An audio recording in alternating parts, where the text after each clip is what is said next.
why is Allah restricting me? And what he meant by that, and you would think when you hear someone complaining, why is Allah limiting me? Why is Allah restricting me? You think that maybe they're talking about, something severe in regards to their sustenance, something severe in regards to their wealth or their health. But he said, no, he said, I had planned to take my family to Switzerland for a summer vacation. And because of a difficulty that I have with my work now, I'm no longer able to take them on that family vacation. And, at the time, I'm sitting there thinking, like, what is wrong with this guy? He's complaining because he can't take his family to Europe on a vacation, on a family vacation. Give me a break. But then I really just kind of sat with myself and thought about it. Like, the idea that someone else tells you you can't do something, or something that you used to be able to do readily, no longer being available to you, there's actually something very powerful about that. And the incident that I'll share with you tonight, as you read in the title, Unlimited Groceries Are Only for Jannah, Jabir ibn Abdullah radiallahu anhu, he narrates something that happened between him and Umar ibn Khattab radiallahu anhu. He says that I was walking one day under the Khilafah of Umar ibn Khattab radiallahu ta'ala anhu, and I was holding a bag of meat. I had just purchased some meat from the marketplace. So he's coming back from grocery shopping. And Umar ibn Khattab radiallahu anhu says, Jabir, what is that in your hand? And he said, it's meat, ya Amir al-Mu'mineen, it's just meat. I purchased some meat. And Umar ibn Khattab radiallahu anhu responded to me, and he said to me, is it that every time, or first he said to me, sorry, why did you purchase it? He said, so why did you buy meat? I felt like it, I desired it, I wanted to eat meat tonight. And Umar ibn Khattab radiallahu anhu said, is it that every time you want something, you buy it? Every time you desire something, you just go ahead and buy it just because you can? And he said, yes. And Umar al-Khattab radiallahu anhu responded, and he said to him, aren't you afraid of being one of those who Allah subhanahu wa ta'ala says that you wasted all of your good in this life, and you found all of your pleasure already in this dunya, so there's nothing left for you in the akhirah? Aren't you worried about, just the ease of which you have those blessings available to you and the way that you just go ahead and purchase them? So if we think about that mindset, now Umar al-Khattab was not telling Jabir that you're sinful for buying meat. Umar radiallahu anhu was being a teacher, a mentor to Jabir radiallahu anhu, and was basically saying to him, look, just because you have unlimited access to limited resources that others don't, doesn't mean that you should grant yourself that unlimited access to those things. Doesn't mean that you should purchase whenever you feel like purchasing because you have the means to do so, right? Instead of that, how do you restrict yourself and discipline yourself so that you can understand and appreciate the blessings of those things? So Umar al-Khattab, this was his school.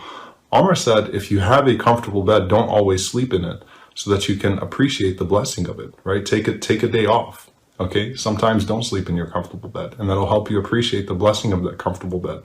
And this idea that particularly, the way that it's been so easy for people that have the means to just buy things whenever they feel like it, right? So now we have Amazon, now you got Prime Now, you can get everything within an hour. Just go ahead and purchase. And what Omar was teaching Jabir was a very powerful lesson that we can all learn, especially in these moments right now. We hate to be told we can't go outside, even if we didn't really like going outside. Some people that are crying over the masjid right now, we're not going to the masjid when it was open. It's just the idea that now I can't go to the masjid. There are certain things in the grocery stores that we probably used to buy very easily, or maybe we didn't really care for in the first place. But now that they're restricted, it's a big deal for us, right? This is something that we should limit ourselves with and think the way that Umar radiallahu anhu taught Jabir to think. In Jannah, there are unlimited groceries. In paradise, whenever you want something, you can have it. That's not meant to be the case in this dunya. We have limited resources. We have an inherent scarcity. And just because we have easy access to those things, or we might be amongst those that have easy access to those things, doesn't mean we should always use that access to just make things as easy as possible for us and treat ourselves as much as we want to these blessings that have been made available to us. And sometimes it takes someone else to force us to restrict ourselves and to limit ourselves to appreciate those blessings that otherwise were not limited to us. And so, yes, don't be one of those people that takes all the groceries, don't be one of those people that takes all the toilet paper out and leaves other people behind.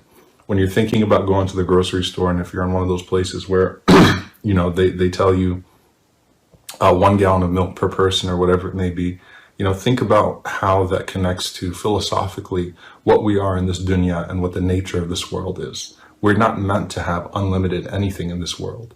We're meant to be restricted. We're meant to be limited. And if Allah has blessed us to this point to where we never had to think that way, then let's think that way now, inshallah ta'ala, and take advantage of these moments to discipline ourselves spiritually with the blessings that were so readily available to us before. So again, Jabir is the one who actually narrates the story about himself. He says, Omar saw me carrying a bag of meat and said to me, "What is that, O Jabir?" He said, "It's meat." He said, "Why did you buy it?" I said to him, "Because I desired it." He said, "Is it that every time you desire something, you purchase it? Don't you fear being amongst those who Allah subhanahu wa ta'ala says you wasted all of your good in this worldly life and found all of your pleasure there? May Allah give us the best of this world and the best of the next, make us responsible and grateful in this world, and allow us to live with unlimited felicity and eternity in the hereafter. Allahumma ameen. Assalamu alaikum, brothers and sisters. Hope this video was helpful for you. This may help others too, so please consider sharing, and we will bring more videos in the future, inshallah. So consider subscribing and you won't miss any. Jazakallahu khairan.